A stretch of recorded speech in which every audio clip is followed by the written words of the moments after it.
A gente falou então sobre formalismo lagrangiano, né? E isso é mais ou menos uma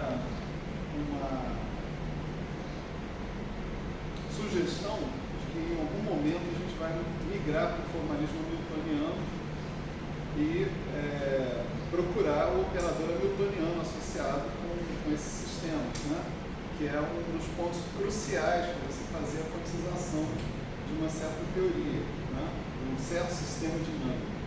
Você tem um sistema dinâmico, vamos supor, se o sistema dinâmico você tem um lagrangiano que descreve, você passa para o nível hamiltoniano, você usa os parênteses de Poisson, né, entre as variáveis dinâmicas e leva as variáveis dinâmicas em operadores, os parênteses de Poisson em comutadores, você tem uma receita, né, de quantização de um sistema dinâmico arbitrário. Isso não é muito diferente no caso dos campos, segue mais ou menos a mesma linha. Né? E o que a gente viu aqui agora, né, em termos lagrangianos, foi bastante geral. A gente tem lagrangianos genéricos, né, que apareceram. A gente viu até alguns exemplos e tal, né, mas a ideia mesmo era que foi estudar simetrias, estudar as equações de movimento clássicas, né, que esses lagrangianos descreviam e tal.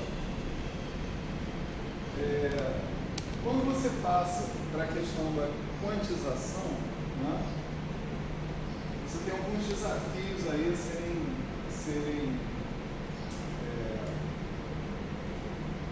enfrentados. Né?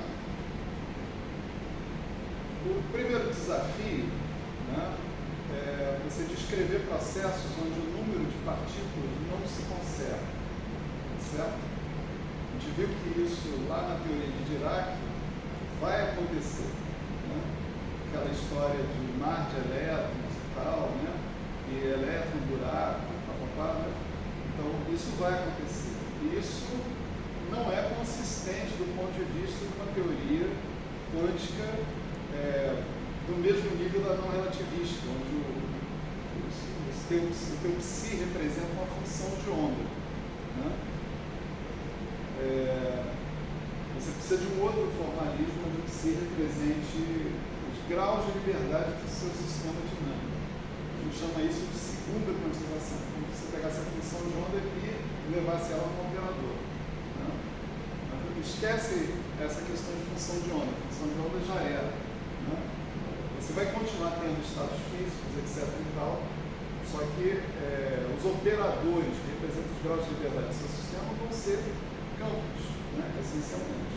Como que a gente está preparando aqui, de certa maneira. Né? E nesse contexto aparece uma questão interessante, que é a seguinte. Né?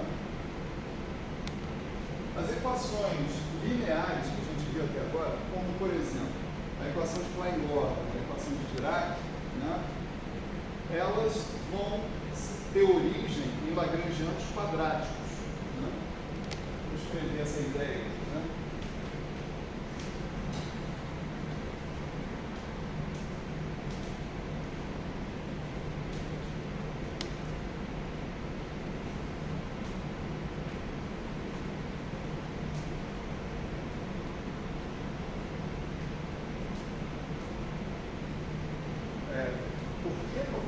Pega as equações de Euler-Lagrange, né? Se você tem um lagrangiano quadrático, as equações de Euler-Lagrange vão basicamente derivar, né, em relação a φ, a derivada de φ, e como ele é quadrático, vai sobrar uma coisa linear que vai resultar nas equações lineares que a gente está falando. Né? Informação. Né? Lagrangianos quadráticos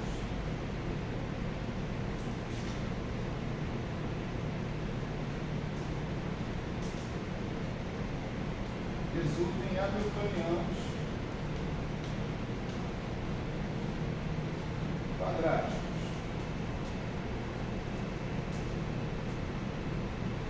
E esses hamiltonianos quadráticos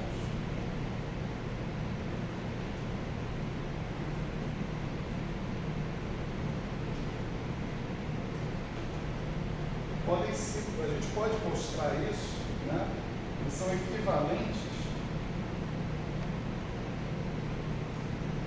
a conjunto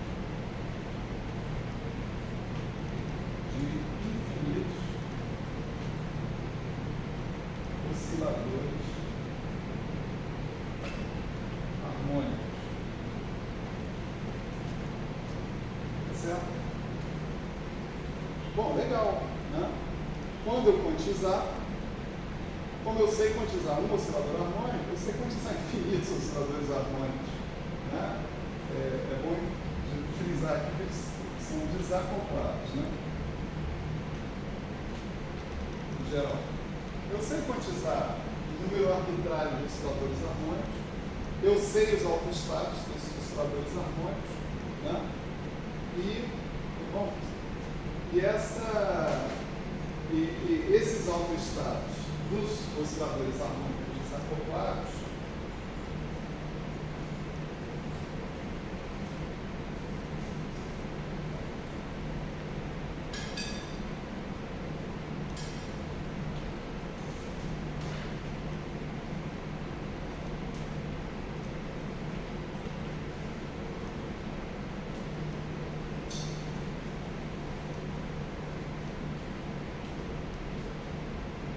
são estados com número de partículas definidos, certo?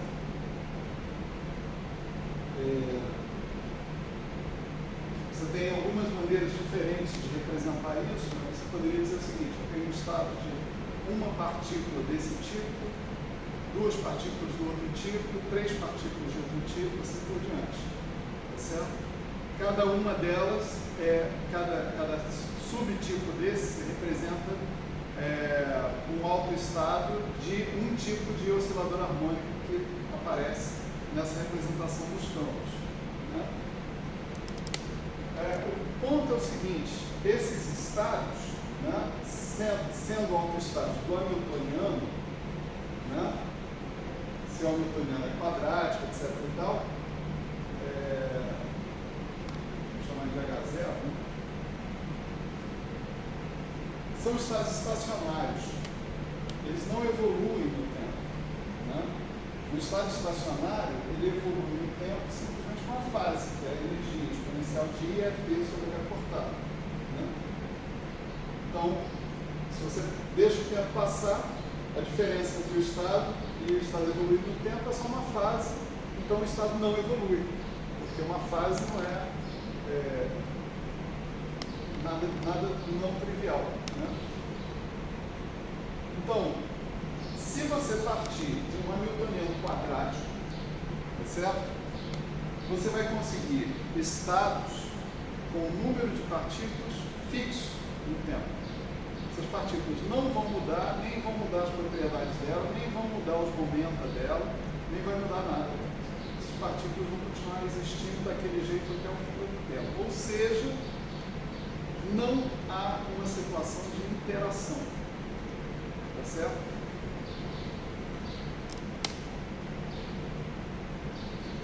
Fala assim, né? Situação estacionária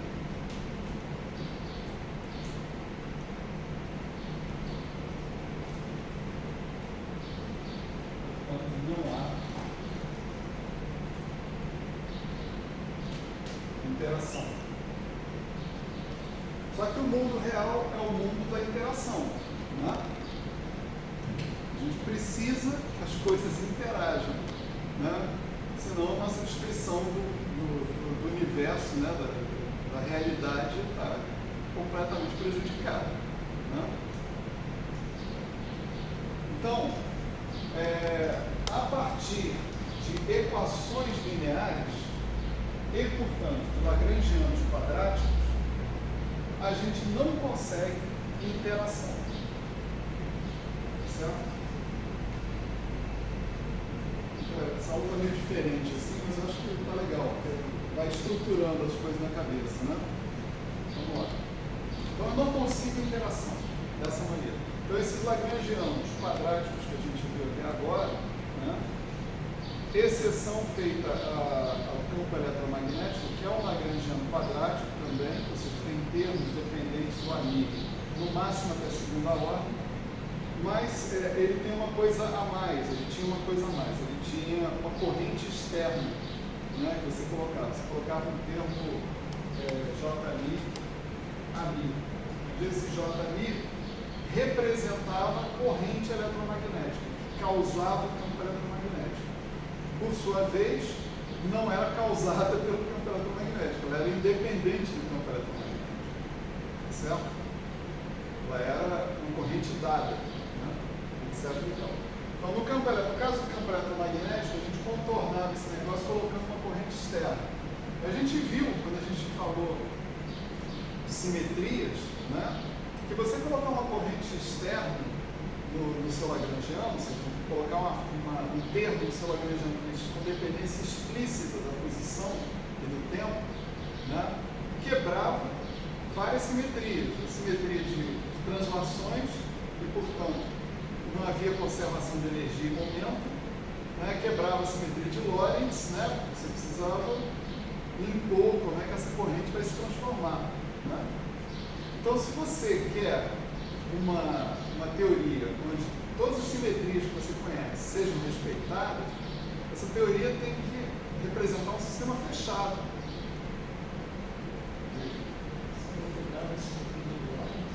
Sim.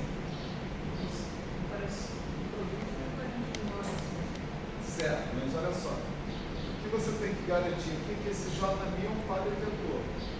Certo? Para você fazer isso. Só que o JMI, quem escolhe é você. Quando você muda de referencial, você tem que impor a transformação do quadro vetor. Ele não muda necessariamente, assim, organicamente, como um elemento do seu sistema. Como os graus de liberdade dinâmica do seu sistema mudam. Você tem que chegar e dizer, olha, o JMI é um quadro vetor. De certa forma, a gente impôs isso lá atrás. Mas aqui eu estou com outro ponto de vista.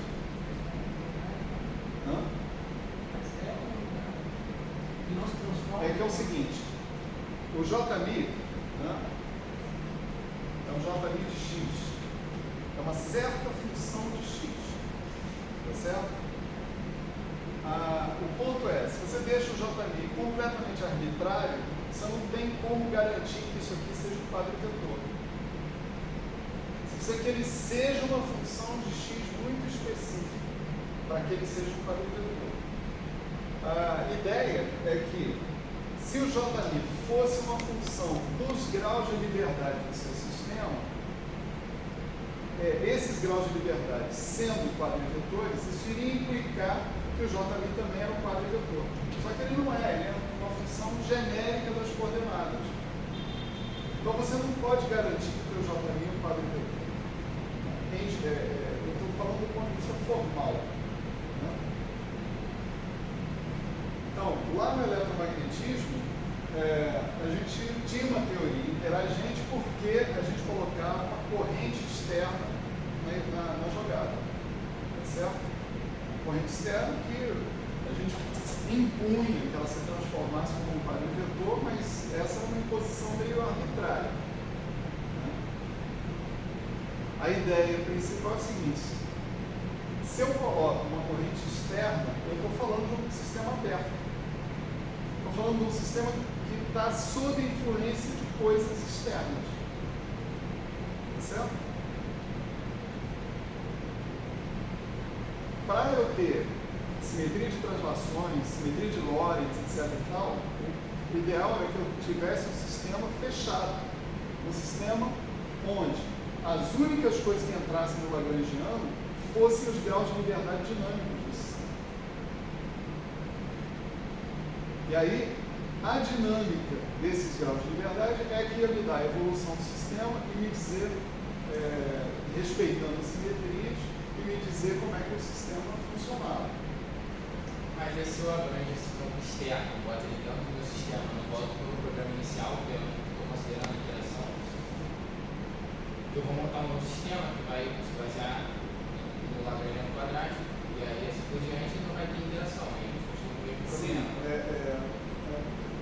toda essa conversa aqui está estruturada em cima de um sistema fechado, sem influências externas. Então, esse discurso todo funciona para um sistema fechado. Eu estou justamente dando uma exceção. No caso ali do campo eletromagnético, isso não é um sistema fechado que eu botei uma corrente externa dentro dele.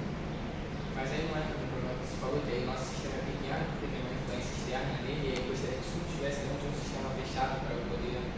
Sim, exatamente. Esse é o problema. Esse é o problema. O problema é como é que eu, respeitando a simetria do sistema físico, né, eu descrevo a interação. Esse jeito de descrever a interação não respeita a simetria do sistema físico em geral. Certo? Pode até respeitar a simetria de Lorentz, mas não vai respeitar a invariância translacional, por exemplo. A invariância translacional é importante. Né? Eu posso imaginar que eu vou pegar o J' de x, que seja assim, xi, x2, por exemplo. Esse cara é um vetor. Se o x é um vetor, esse cara é um vetor. Né? Então, eu posso dizer, não, esse cara aqui se transforma como um vetor. E, portanto, o comportamento dele vai respeitar a simetria de Lorentz. Respeita a simetria de Lorentz, né? Mas não respeita a invariância translacional.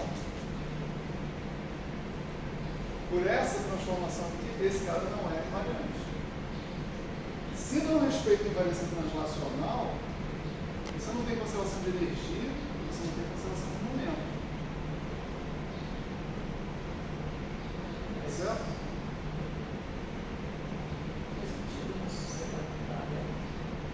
Sim, faz sentido.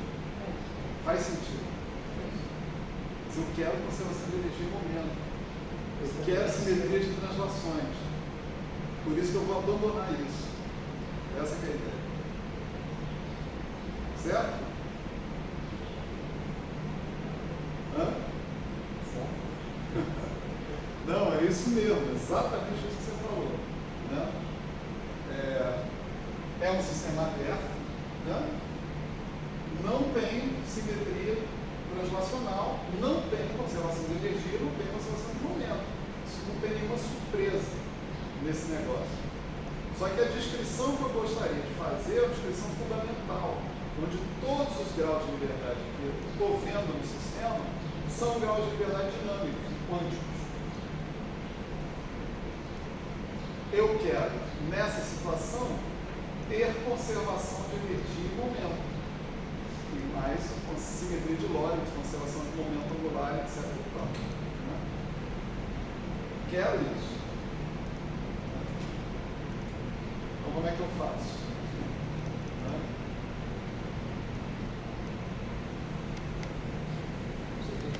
Aí você tem uma função sobre Não, isso é no caso do eletromagnetismo, mas eu estou posicionando a questão mais geralmente, assim, para um sistema arbitrário, campos arbitrários, partículas arbitrárias, não necessariamente fótons e elétrons. Né? Tudo arbitrário. Né? A solução é a seguinte: eu, ao invés de considerar uma newtoniana H0, certo? Vou considerar uma newtoniana H, que é H0 mais V, tá certo? Mas eu preciso de uma condição sobre esse V, certo? Com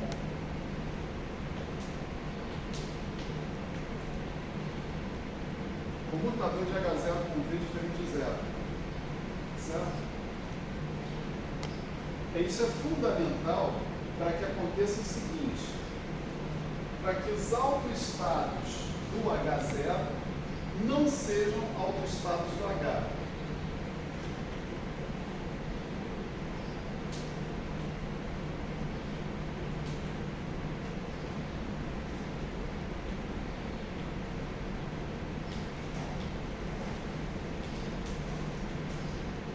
Certo? E por que isso é importante? Os autoestados de H0, como eu disse ali, são estados com número de partículas definido. Tá certo? Aqui não está tudo demonstrado, não tem nada demonstrado nesse curso, está escrito naquele primeiro quadro. Tá certo? Não tem nada demonstrado ali. Mas são informações. Então, os autoestados do H0 são estados com número de partículas definido. Não tem problema nenhum eles serem autoestados do H0. Eles só não podem ser autoestados do H. Por quê? Se eles não são autoestados do H, aí eles evoluem. Aí você pode mudar de um estado com certo número de partículas para outro estado com um número diferente de partículas. Você pode dar conta do problema e descrever a variação do número de partículas dentro de um certo sistema. E a gente sabe que a gente precisa dar conta disso. A gente sabe que existe um fenômeno, né, de 1934, 33, sei lá, que é a criação de pares, eletropósito, né? Ou a aniquilação de pares, eletropósito também. Né? Tinha um elétron e um pósitron, não tem mais, tem dois fótons. Ou tinha dois fótons, não tem mais, tem um elétron e um pósitron. Né? Isso é impossível de escrever com aquele hamiltoniano quadrático. Você precisa dessa situação que está aqui. Né? Você precisa de colocar um V aqui que vai deixar o seu hamiltoniano, fazer com que o seu hamiltoniano H deixe de ser quadrático. Tá certo? Então você, na verdade, agora você vai transformar o seu sistema de osciladores harmônicos num sistema de osciladores harmônicos não lineares e acoplados em geral. Né? Eu tinha dito, hamiltonianos quadráticos equivalentes a um conjunto de osciladores, de infinitos osciladores harmônicos. Tá certo? Se você coloca um termo que não é quadrático, a modificação que você faz é que agora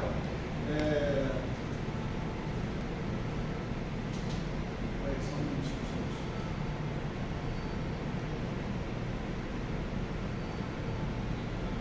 Segura isso.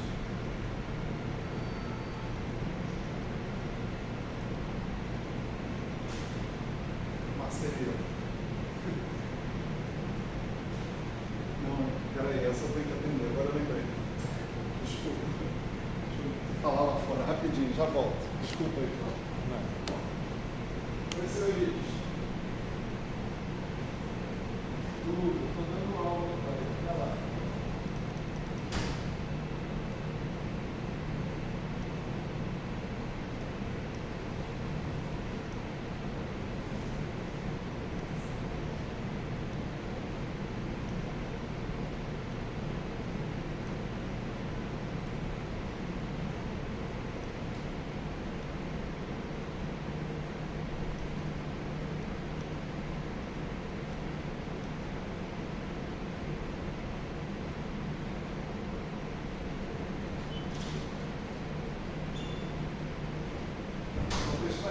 Não é o meu marceneiro particular, gente.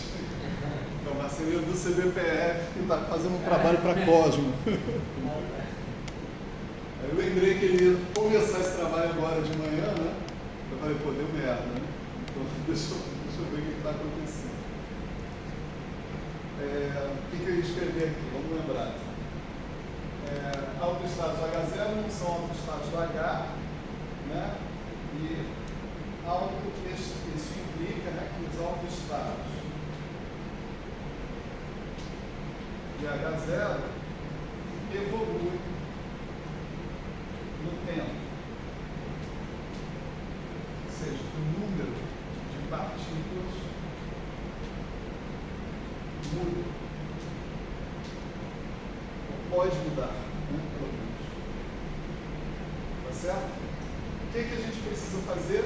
A gente precisa de um V que faça com que esse hamiltoniano deixe de ser quadrático. Não, de H0. Os autoestados do H0, por que eu estou falando de H0? Porque eu consigo calcular os autoestados de H0. Consigo ir até o fim nessa conta. Mas o hamiltoniano, eles são autoestados de H0, não são autoestados do H. H passa a ser o hamiltoniano do sistema. O seu sistema não é descrito mais por H0. É descrito por H0 mais V.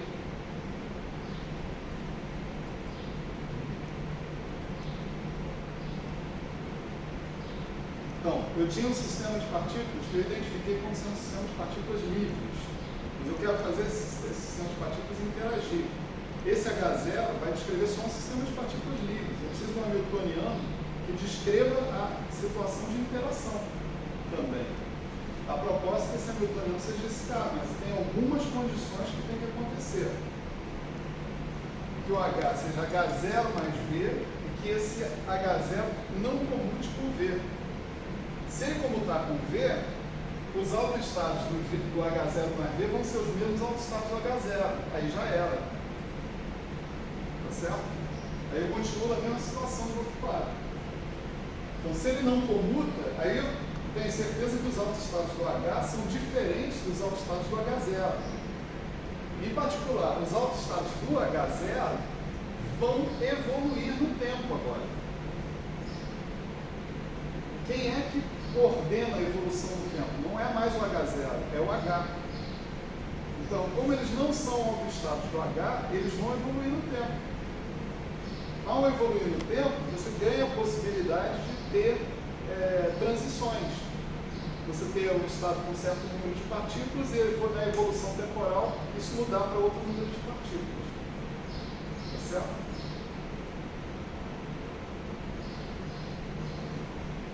Então,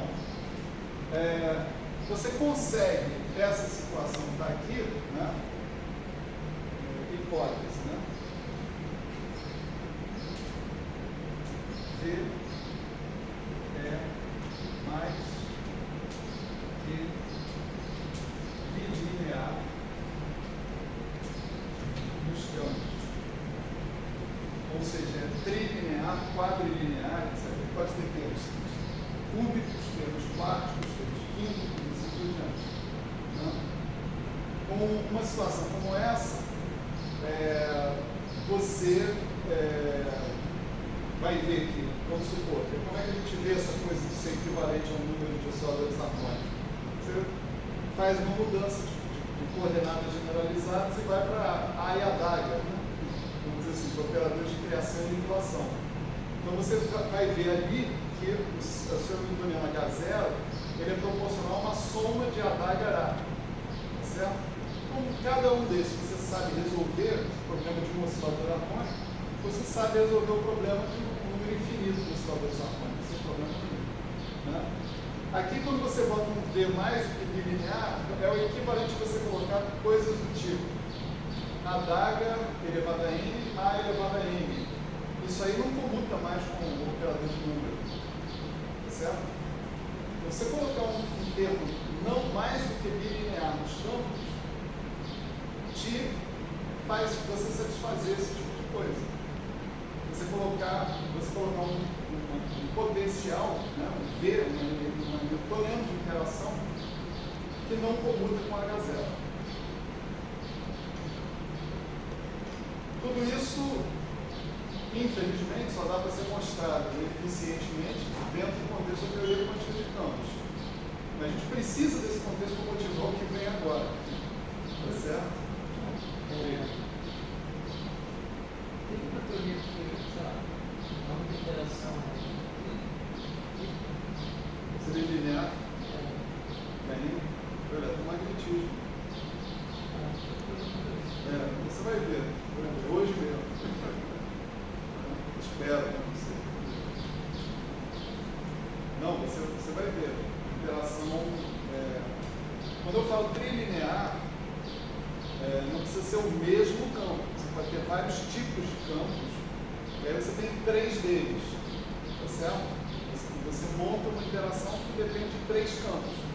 Mas não precisa ser o mesmo campo. A gente vai ver isso. Né? Então, o desafio aqui, né, rápido. H0 é praticamente definido pela simetria de Lorentz.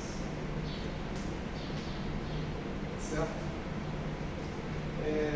As equações relativistas, equação de Klein-Bort, equação de Dirac, etc. e tal, a gente tem uma maneira de mostrar que essas equações são consequência da simetria de Lorentz. Não são causa, são consequência. São equações praticamente cinemáticas. Tá certo? Então, o H0, você não tem muita liberdade. Se você está falando em simetria de Lorentz, para não ter simetria de Lorentz, etc., o H0 está praticamente pronto para você. Você não tem mais o que fazer. Aonde você não tem, você tem uma liberdade muito grande, é no V. Então a pergunta, né? Para colocar assim, pergunta.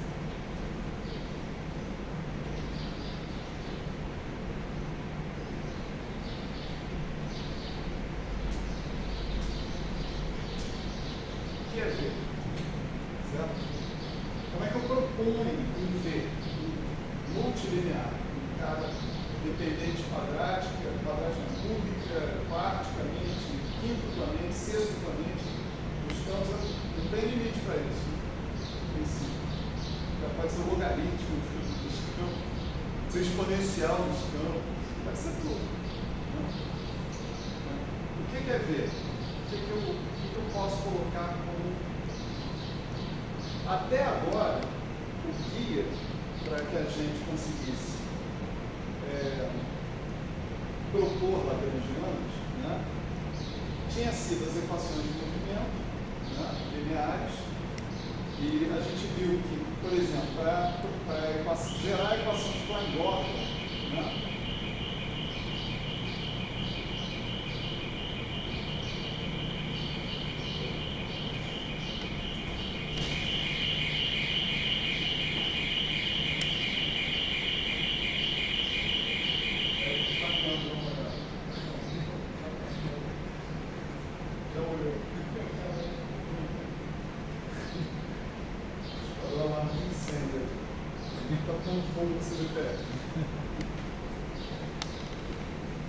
Então, o nosso problema, não sei se ficou mais ou menos claro, porque para ficar completamente claro, tem um monte de trabalho para fazer, né?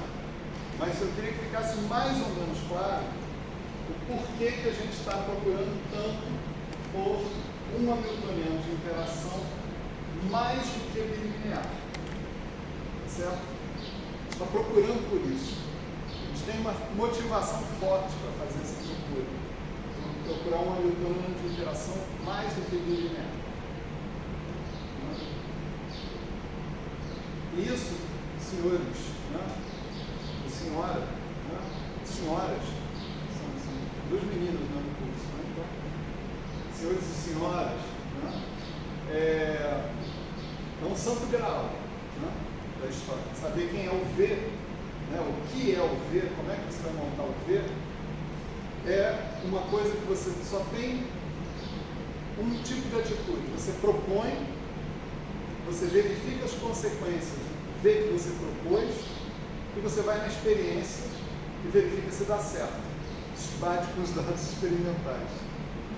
No final das contas, o guia final para dizer quem é o hamiltoniano de interação é a experiência. Aí que a experiência vai ser crucial. Né? É claro que a experiência foi crucial antes, né? Para dizer que existe simetria de Lorentz, né? Para dizer que existe simetria translacional, para dizer essas coisas.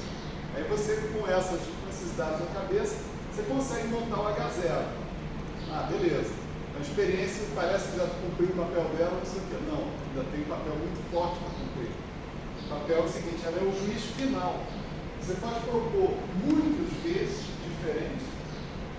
Mas quem vai dizer para você se você está delirando ou falando a verdade é a experiência. Certo? A gente não tem nenhum indicativo, pelo que a gente obteve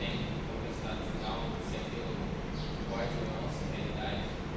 Porque também tem a ligeira possibilidade do nosso sentido de não conseguirem alcançar tipo, algo além, né? Tipo, talvez aquele potencial seja verdade, a gente não consiga experimentalmente mostrar que ele é válido ou servir para alguma coisa, porque a gente não chegou nesse nível de percepção da realidade, do entendimento dela. Mas os nossos sentidos ainda estão bem. Não é assim? Vamos chamar o LHC de uma extensão dos nossos sentidos? Né? Não, isso que eu quero dizer, né? As mais altas energias, né? Vamos falar um pouquinho sobre isso. Né? Acho que foi legal essa observação. Me lembrou disso. Né? Como é que eu vou fazer uma experiência? Que experiência que eu vou fazer? Né? A minha experiência básica é a seguinte: eu pego algumas partículas. Se eu falar de aceleradores de partículas, isso aí significa duas. Você, num acelerador de partículas na Terra, você não tem como colidir 3 feixes de partículas. Né? Colidir 2 já é uma festa. Né? Mas colidir 3, então, Deus o livre. Você tem processos no Sol onde aparentemente acontecem interações de 3 partículas simultaneamente. Mas você não tem condições de recriar esses processos aqui na Terra. Então vamos ser bem humildes, né, e falar em 2 partículas. Né? Você pega 2 partículas, você deixa acontecer uma colisão entre elas. Eu estou colocando uma zona sombreada de propósito, porque eu não tenho a menor ideia do que acontece ali dentro. Mas a menor ideia. Né? Essas partículas, elas estavam livres muito antes dessa colisão acontecer. Então, vamos dizer, essas partículas aqui, né? Partículas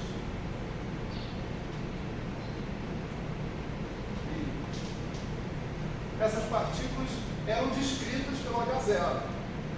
Né? Os estados associados com essas partículas eram autoestados do H0.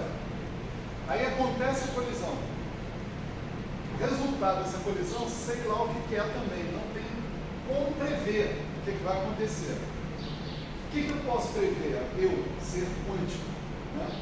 Aí, nada de, pelo amor de Deus, empresa quântica, cura quântica, nada disso, gente. Eu, ser quântico. Né? O que eu posso falar é o seguinte: eu sei calcular as probabilidades de acontecer com cada uma das saídas dessas.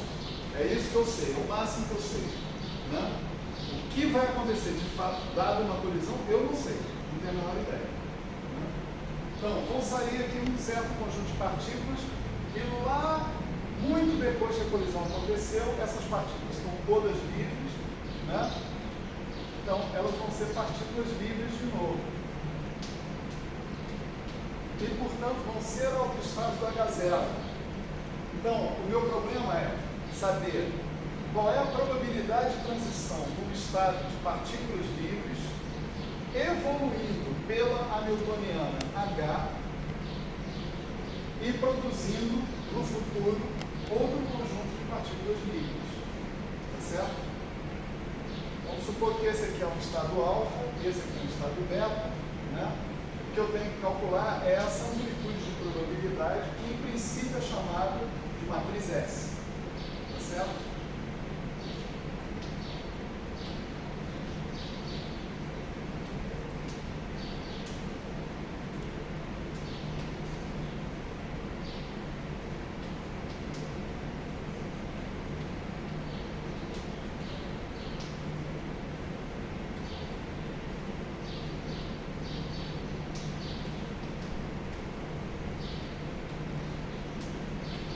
A evolução é feita pelo H, certo? Não pelo H0.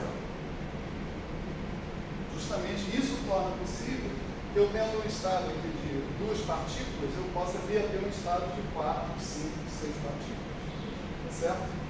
Desse lado aqui a brincadeira é menos problemática, porque você pode se preparar, né? Eu trabalho no CMS. Então lá no CMS eu tenho calorímetros dispostos ao longo de todos os 4 birradianos aqui. Eu disponho de cintiladores, eu disponho de, sei lá, detetores de fios sensíveis à posição. Né? E eu me preparo para todas as circunstâncias, né? Aí quando passar um cara por ali, você olha e fala assim, esse cara que passou aqui é tal partícula, com tal momento, com tal carga, né, que eu identifico aqui. Então eu sei direitinho quem é esse cara que está vindo aqui, quem é esse cara que chegou aqui, chegou aqui, chegou aqui. Né? Então isso aí eu posso medir, tá certo? Isso eu meço, essa é a experiência. Tá certo? A pergunta que você fez foi muito interessante, que é a seguinte: será que a partir da experiência eu não tenho como inferir o ver? Essa é uma pergunta crucial. E isso tem toda uma área de pesquisa chamada espalhamento inverso, que é exatamente isso. Entende? A partir, você tem um potencial, vamos dizer assim, esse potencial produz um espalhamento, você olha os dados de espalhamento e reconstrói o potencial. Né? Mas, como todas as coisas não lineares da vida, né, essa área de pesquisa se desenvolveu bastante, etc., mas está muito, muito, muito longe de responder em geral a essa questão. Olha para aqui e reconstrói isso aqui. Não. Em termos das interações fundamentais da física, o espalhamento inverso ainda é uma realidade muito distante. Parece que esse problema se desenvolver a forma do tambor. Isso, também. Como você possa ouvir a forma de um tambor, né? A partir do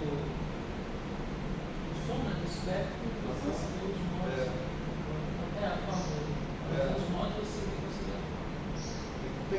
Você pode conjecturar que você tem uma conexão única entre a geometria e os autovalores do operador associado com a equação de propagação de som.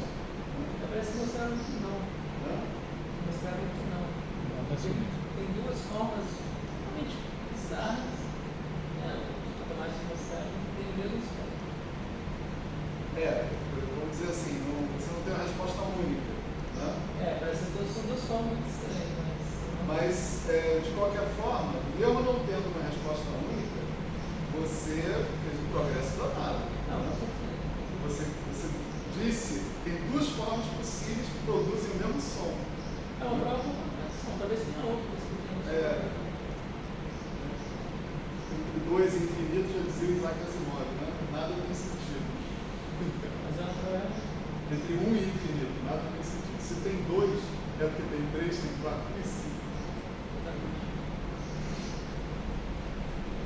Então essa é a experiência, né? É a experiência de espalhamento, é esse contexto, são as experiências que a gente faz em física de partículas elementares. Quando a gente quer entender as interações fundamentais, são essas experiências. Mas, vamos dizer, o caminho mais curto ainda, hoje em dia, é você propõe ver, o ver vai te permitir fazer uma previsão de quem que é o S beta alfa, e você verifica experimentalmente se esse S beta alfa está de acordo com os dados experimentais.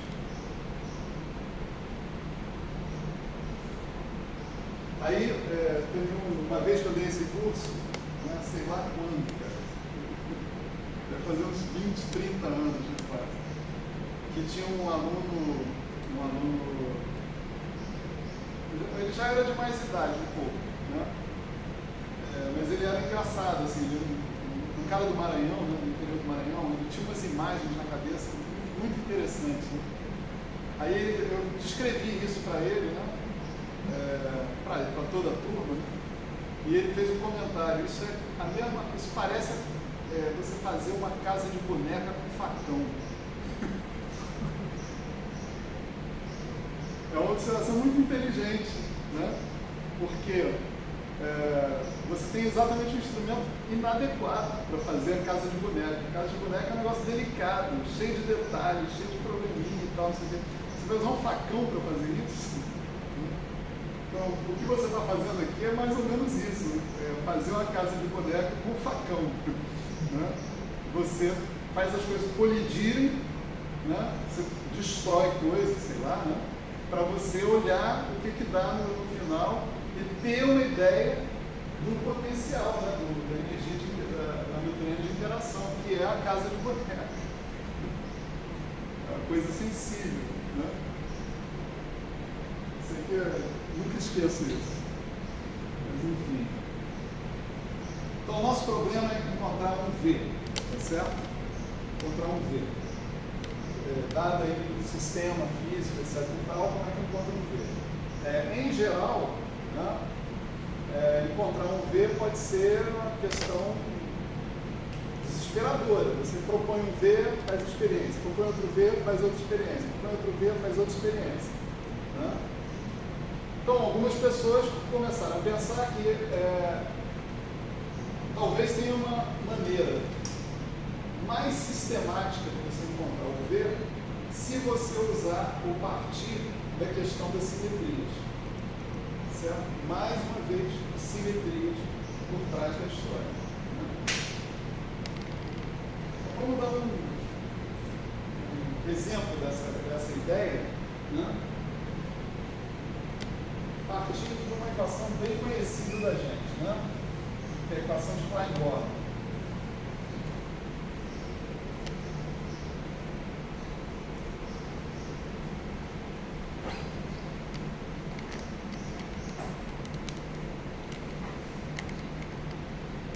Equação de Klein-Gordon, né?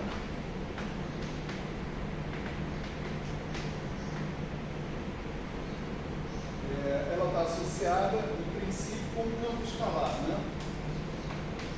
Novamente,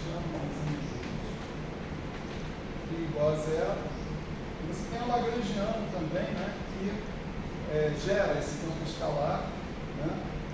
Que vai ser assim: Nφ menos M2 V2. Esse cara aqui é o que vai gerar esse cara. A gente tinha colocado um meio aqui, né? Para nos livrar da história de derivar uma coisa quadrática e cai sempre um 2. Né? Bom, esse sistema aqui não tem praticamente simetria nenhuma a mais. Né? Mas a gente poderia estudar um sistema bem parecido com ele que tem sim uma simetria interessante, que seria o campo escalar complexo.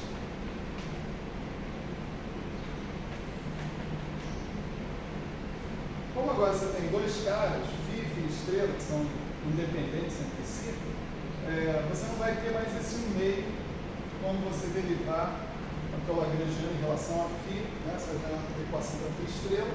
Quando você derivar em relação a φ estrela, você vai ter uma equação para φ. Né? Então, essa Lagrangiana aqui descreve essa equação de movimento e a equação de movimento complexo conjugado. Da Lagrangiana mais M2 φ estrela igual a zero também. Tá certo? A vantagem desse sistema, que é um campo escalar complexo, né? E portanto ele é equivalente a uma Lagrangiana de dois campos escalares reais, tá certo? Vou colocar aqui.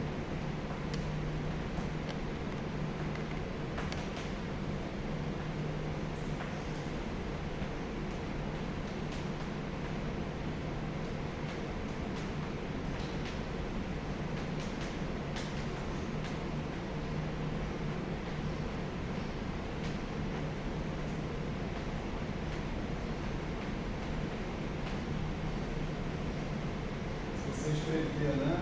φ igual a φ1 mais φ2, né? Certo? Essa Lagrangiana aqui vira essa. Né? É bem fácil para a gente ver isso. Então, essa é uma Lagrangiana equivalente a dois campos, né? Ela tem aquela simetria rotacional que eu falei para vocês, de quando a gente fala de simetrias internas, né? Você pega φ1 e φ2, considera um vetor e você faz uma mudança, né, por uma matriz. Né? Cosseno alfa, menos seno alfa, cosseno alfa, φ1 e φ2. E essa Lagrangiana é invariante, por isso que está aqui. Essa mesma transformação ela é equivalente à seguinte: φ' e aí alfa, φ. Tá certo? E, portanto, estrela I vai ser P a menos I alfa e estrelas. Né?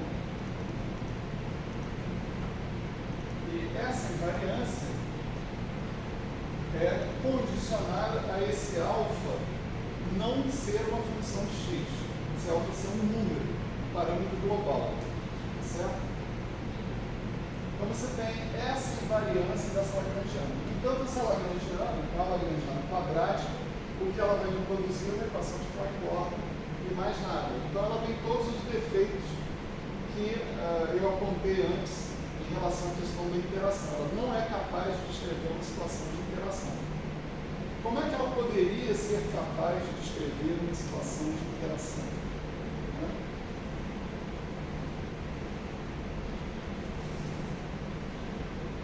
Claro que ela, essa lagrangiana, vamos chamar ela de L0, né?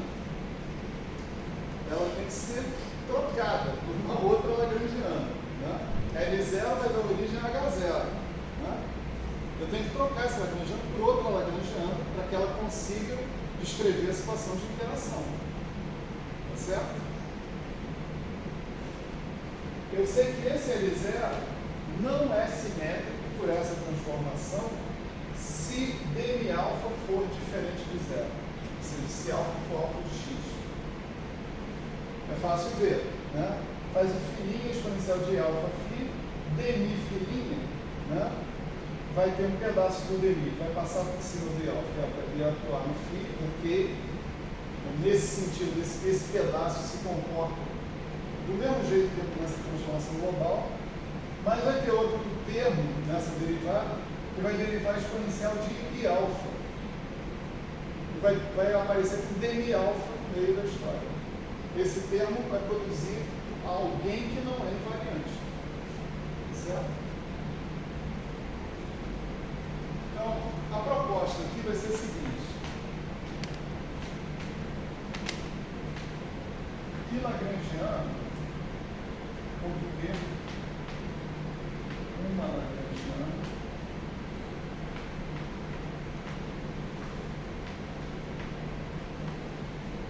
invariante por transformações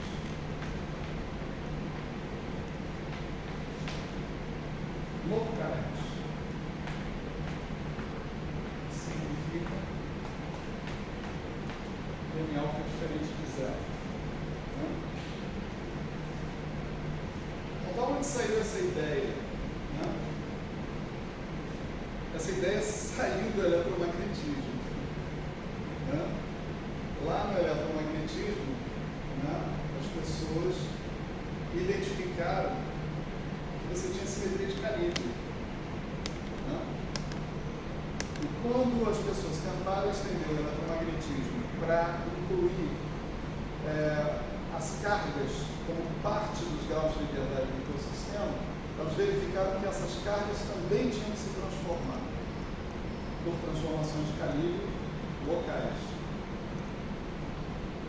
Aqui nós estamos fazendo o caminho oposto, certo? Estamos fazendo o caminho oposto. Eu estou impondo esse critério. Eu quero ter uma simetria local. Onde eu tinha uma simetria global, eu quero agora ter uma simetria local. Que lagrangiana que vai possuir essa simetria local? Né? Então, a ideia aqui, né, vai ser a seguinte, né? Quem é o culpado pela quebra da simetria global? Né? A simetria global continuava existindo lá no L0. Né? Mas por que essa simetria agora é quebrada? Porque aparece um termo de derivada. Né? Você tem dmi filhinho, não é exponencial de alfa dmi filho. Né? Isso não acontece. Isso é um dos termos, né, do dmi filhinho.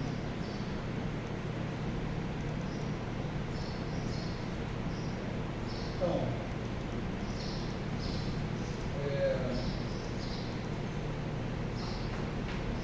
outra proposta. Né? Eu vou modificar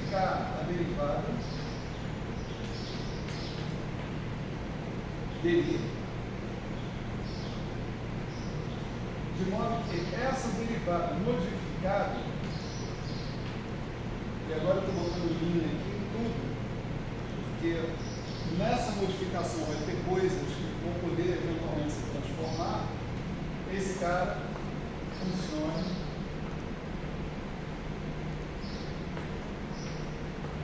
dessa maneira. Se eu conseguir montar uma derivada com essa propriedade, tá certo? Aí eu posso dizer que essa outra lagrangiana aqui, L1, igual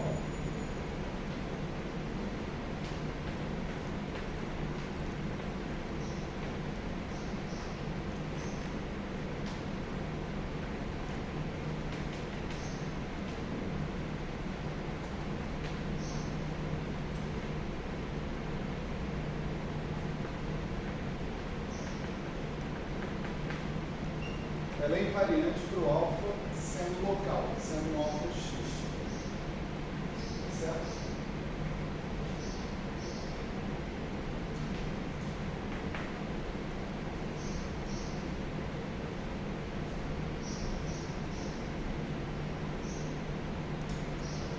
Mas claro isso, gente. Quer dizer, eu identifico que a fonte do meu problema é justamente que a derivada, né, agora ela é obrigada a atuar nesse alfa x para aqui. Falo, como é que eu conserto isso? Trocando a derivada por um outro tipo de derivada que não tem esse defeito. Certo? Essa nova derivada é chamada de derivada covariante. Tá certo?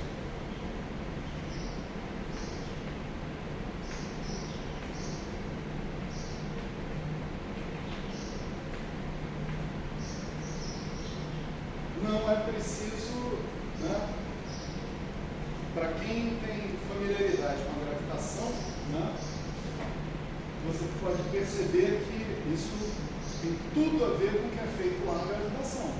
Né?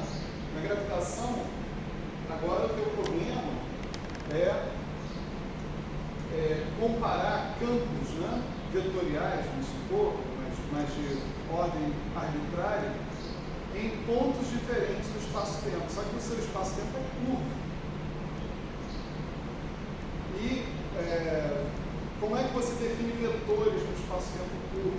Esses vetores vão mudando de componentes à medida que você muda do ponto do espaço curvo. Porque as bases do seu sistema de coordenadas vão mudando. Então, como é que você compara um vetor num ponto do espaço-tempo com outro vetor em outro ponto do espaço-tempo? Você tem um problema. Eles resolveram esse problema lá.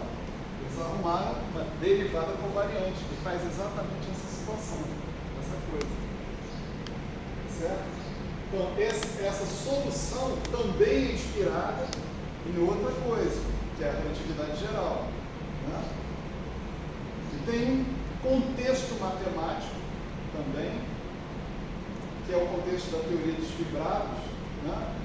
Que inspirou também as pessoas a seguir nessa trilha, tá certo? Que tá aí.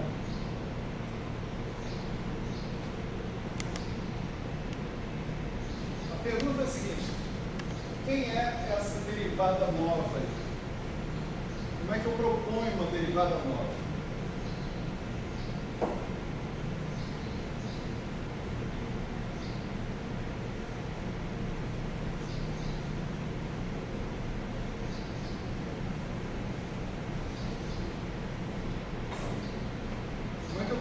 Derivada nova. Quem pode ser esse demi φ? Quem pode ser esse cara? Bom, eu quero que ele mantenha a linearidade no φ. Tá certo? Se derrom de mi φ era linear em φ, eu quero que o demi φ também seja. Então, eu não quero que essa derivada dependa do próprio φ. Certo?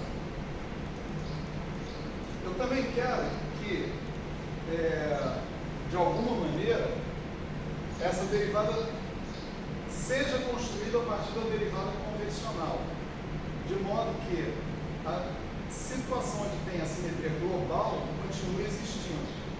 Né? Então, eu posso dizer que, propor, né, que é um certo demi-phi, né, mais alguma coisa. Né? Vamos chamar de I, é essa alguma coisa que eu vou colocar aqui, esse é uma constante. Né? Uma constante. Esse I está aparecendo aqui porque esse cara aqui, o demi, é um tipo de operador anti-hermitiano. Né? Então, demi d'Agra menos demi. I demi é hermitiano, mas demi sozinho é anti-hermitiano.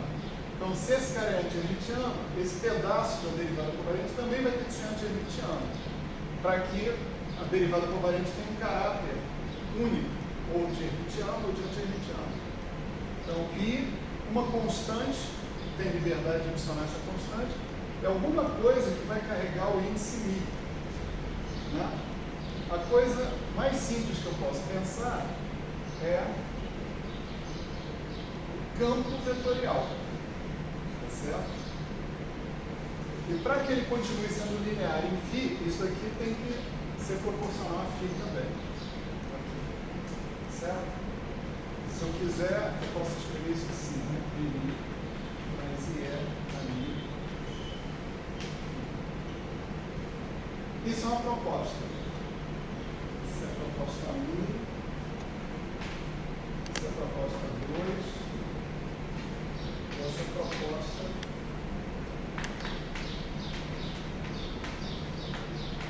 3. Esse monte de propostas só reflete o tamanho da nossa ignorância. Certo? Você não sabe o que fazer, você propõe. E se fizer assim, e se fizer assado?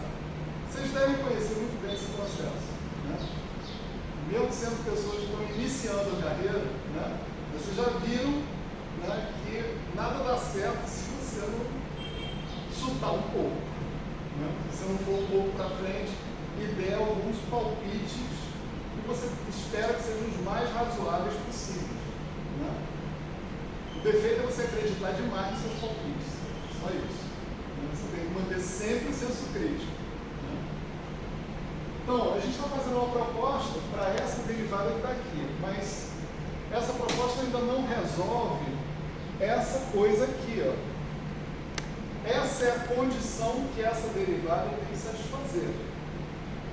Se ela não satisfizer essa condição, já era. Tá certo?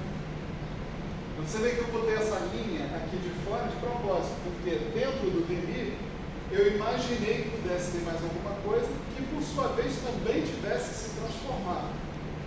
Tá certo? Para que eu obtivesse esse negócio aqui. Então vamos usar essa equação ali. Né? Então, demi filinho, ele é demi filinho mais I é a filinho. Certo? Isso aqui é dmi exponencial de alfa mais I é a milinha que eu não sei quem é ainda, não tenho ideia, vou tentar descobrir que tipo de lei de transformação esse amigo tem que satisfazer para que essa derivada satisfaça aquela condição ali. Né? E é a milinha exponencial de alfa φ. Né? E se eu aplicar o dmi aqui, eu vou ter I dmi alfa φ mais dmi alfa exponencial de alfa vezes φ mais exponencial de alfa dmi φ mais I é a milinha exponencial de alfa. Né?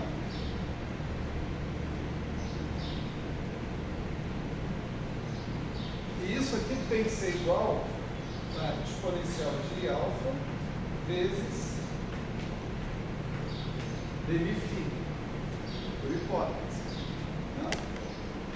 Que é exponencial de alfa dmi φ mais que é AMI exponencial de alfa φ. Esse exponencial de alfa aqui é essa exponencial de alfa. Está multiplicando todo mundo. Então, isso aqui tem que bater com isso. Você já verifica que esse termo que está aqui cancela. Você sobra três termos aqui. A própria exponencial de alfa cancela. Então você vai ter I dm φ, I dm alfa,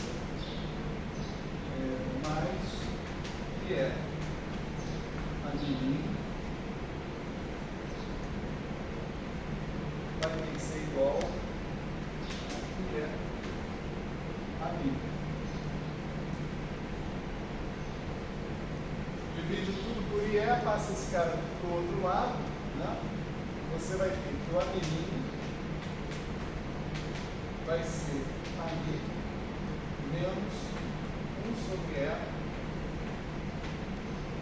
dm alfa.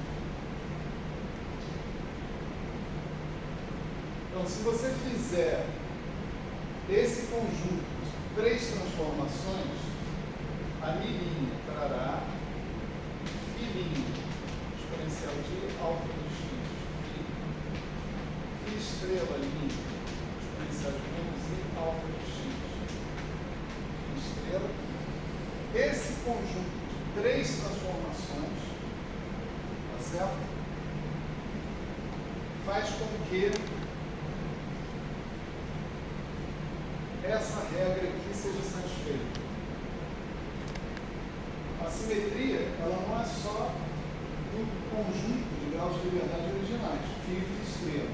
Ela também é simetria desse grau de liberdade a mais que você colocou, que é o campo amigo.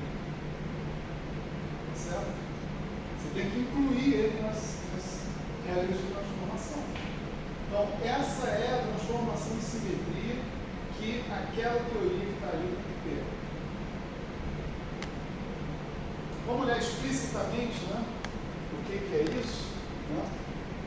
Você tem o L1 agora, ele é dm φ mais I é a mim φ estrela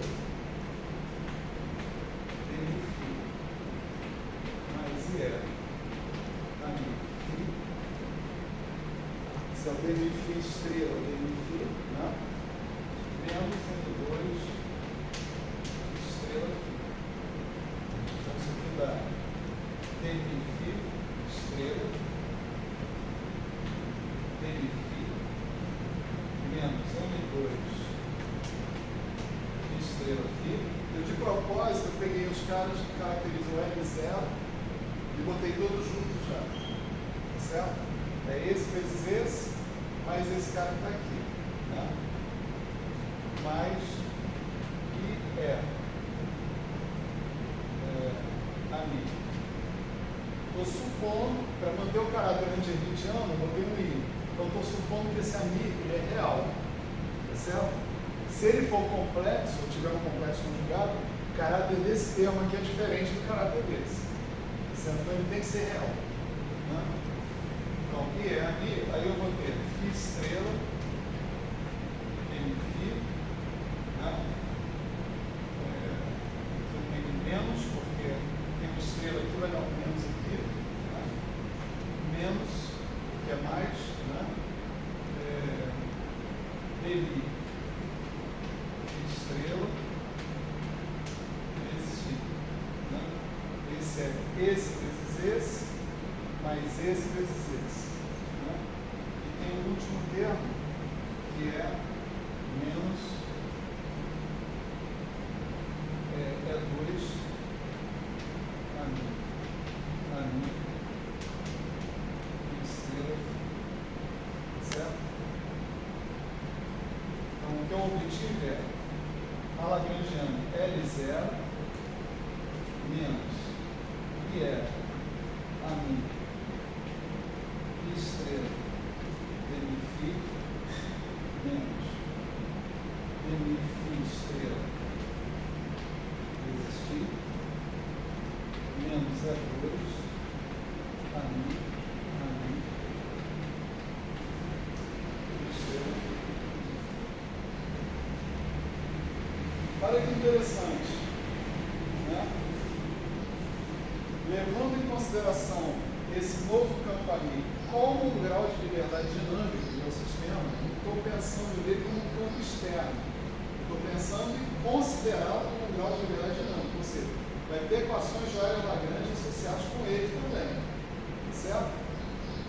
Eu produzi com esse princípio de obter uma Lagrangiana invariante por transformações locais, eu produzi um Lagrangiano mais que quadrático.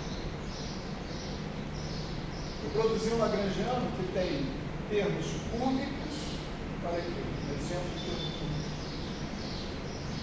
de estrela Φ a Mi, e termos quartícos, a Mi, Φ, estrela Φ. Então, essa história de promover uma simetria global para virar uma simetria local faz com que eu tenha que modificar o Lagrangiano e introduzir termos não lineares, que vão gerar contribuições não lineares para as minhas equações de movimento. Certo?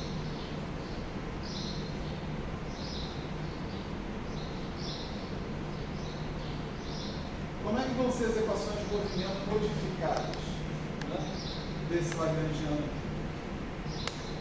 É claro que o pedaço do L0 vai continuar dando isso, né? Certo? Mas vamos fazer a conta com calma.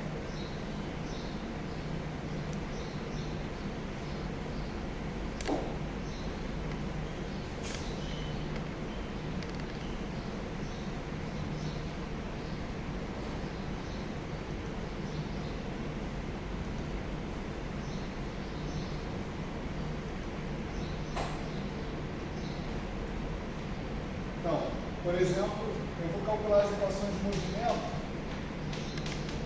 em relação à variável Φ estrela, certo? Então, dl de Φ estrela, né, vai me gerar a única contribuição que eu tenho é desse termo aqui e desse termo aqui, ó. M2 Φ estrela Φ e esse cara que está aqui, né? Então eu vou ter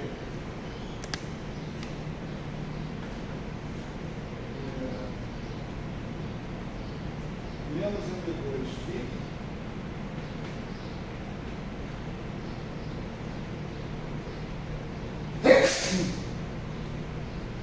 menos E2 a minha Mi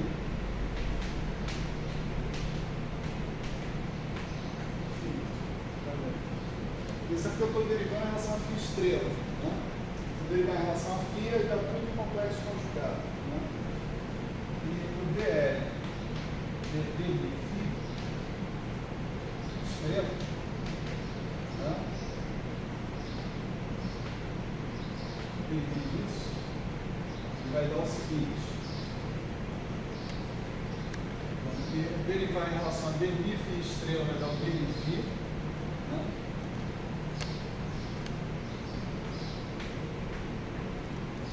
Certo? Aqui nesse ponto. Derivar em relação a dmi Φ estrela aqui vai dar menos, vai dar mais I é a Mi Φ.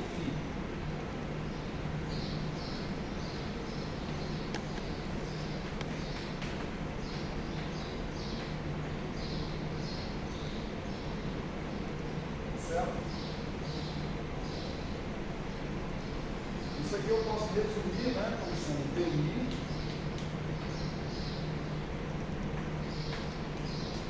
Φ, né? Certo? Você tem dmi, a Mi Φ. Dmi mais I é a Mi Φ, né? Então agora eu junto as duas coisas, né? Eu vou obter o seguinte. Eu tenho dmi Φ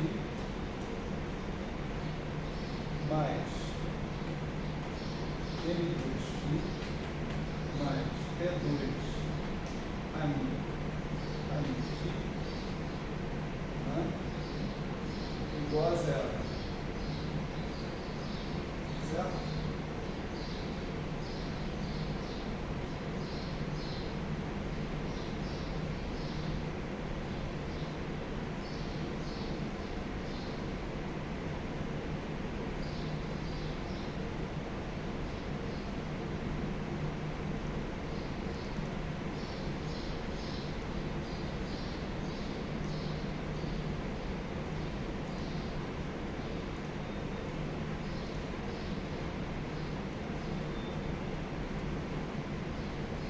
Está faltando alguma coisa.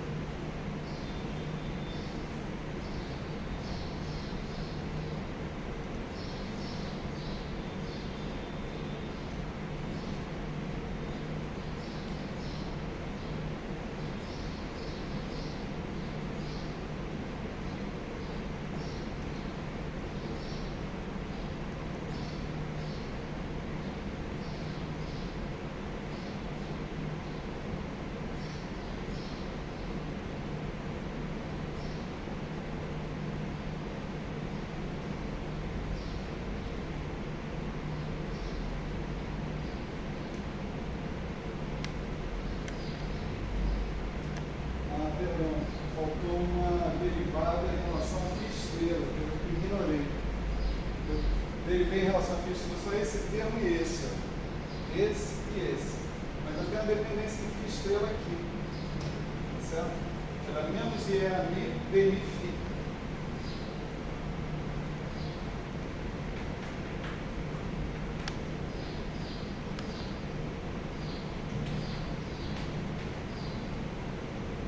Esse cara. Então aqui, esse cara vai ter uma contribuição a mais que é assim.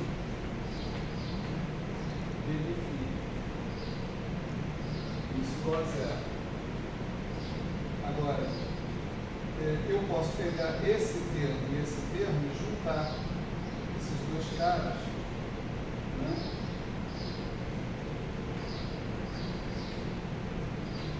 Que é a mi benefício mais é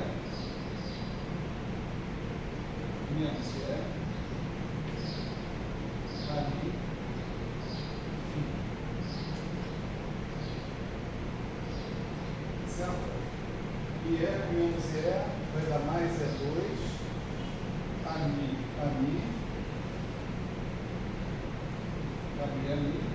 né? E vezes φ. Olha, esse cara que está aqui, exatamente a derivada covariante de φ estrela. Certo?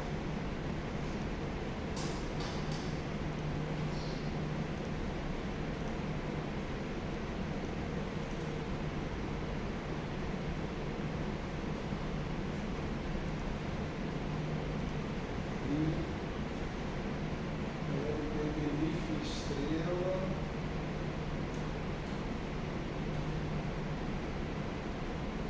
mais e é a mi φ.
DL, DDI, φ estrela.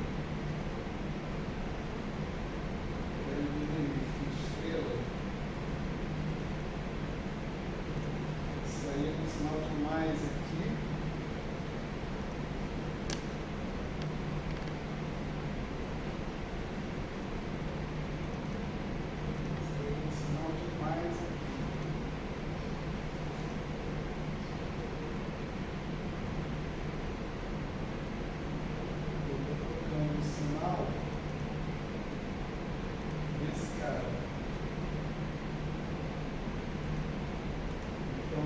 Esse cara vai ganhar um sinal de menos. Vai dar menos benefício. Por isso aqui, gente. Desculpa aí a confusão. Temos problemas de sinal na história. Se eu juntar agora isso aqui, eu tenho DMI menos IE ali, tá certo? Atuando no DMFI, atuando no DMFI. Então, o resultado é DMI, φ estrela, DMI,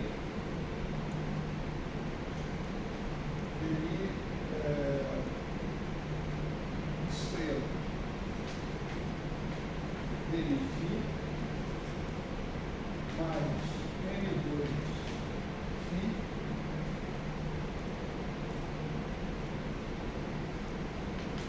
igual a zero. Certo? Bem elegante. Isso até esperado. É uma generalização da equação de Klein-Gordon, onde tinha derivada comum, você botou a derivada covariante. Né? No final das contas. Mas a diferença dessa equação é que agora ela é uma equação não linear. Certo? Você pensa que o AMI é uma coordenada generalizada do teu sistema. Você tem que determinar a dependência, a evolução temporal dela, usando as equações de movimento. Essa equação envolve AMI, AMI-φ, né? E AMI, DMI-φ. Além daqui, né? Desse termo está aqui, né? Que envolve AMI-φ também, né? DMI de AMI-φ. Então, essa é uma equação não linear. Consequência de você ter proposto termos não bilineares no seu lagrangiano. O seu lagrangiano tem termos tri- e quadrilineares. Você então tem como consequência equações de movimento não lineares. Certo? Essa equação do φ, você tem a equação do φ estrela, que não passa do conjugado complexo dessa equação que está aí. Mas a gente tem um problema. Vou deixar o problema para a aula que vem, mas eu já vou apontar o problema. Né? As equações de movimento para o AMI só tem esse termo, porque você não tem derivadas do AMI. Né? Ó, no L0 não tem AMI, aqui você tem AMI, e aqui você tem AMI ali. Você só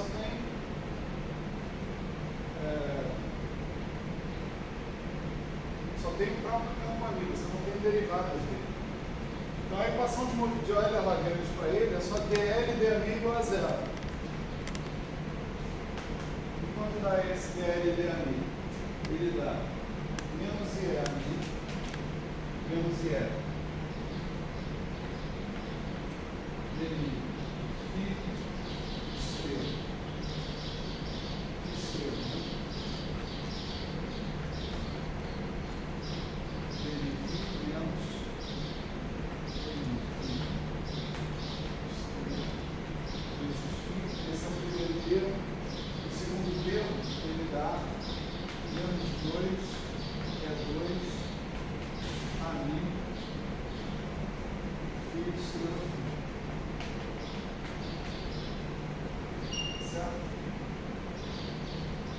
Essa é uma equação algébrica.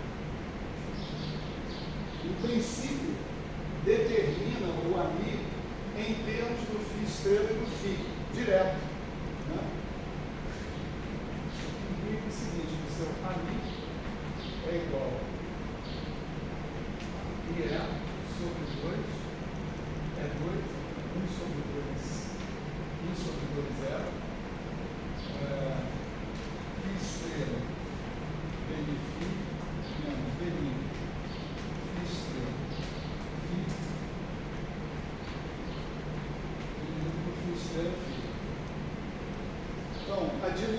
do AMI ela é completamente definida pela dinâmica do φ.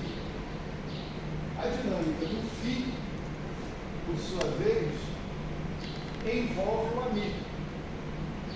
Então você tem um conjunto de equações não lineares acopladas, bem difícil de resolver. Mas essa situação aqui não é uma situação interessante, porque esse grau de liberdade novo que você tem, ele está completamente definido em termos do grau de liberdade do φ. Você pode agora pegar esse cara aqui, substituir aqui, e você tem uma equação só para o φ. Tremendamente não linear, mas é só para o φ. Certo? Então, no final das contas, a dinâmica do AMI está submetida à dinâmica do φ. Essa não é uma situação confortável. Vocês vão ver, na próxima aula, a gente vai fazer o caso dos férmions, certo? Aqui é uma partícula escalar. A única partícula escalar que comprovadamente existe é o Higgs. Mas nessa época, ou seja, há 40 anos atrás, nem o Higgs não existia. Então isso não passava no exercício acadêmico naquela época. Agora não. Agora o Higgs é um campo escalar complexo também, né? Que nem esse. Igualzinho a esse. A gente vai ver que essa questão da falta de dinâmica própria do AMI fica crítica no caso de uma teoria com férmions. Crítica. A teoria fica trivial, pura e simplesmente. A teoria fica trivial. Então, o que aqui parece ser um problema leve, lá depois nos férmions vai virar um problema sério, né?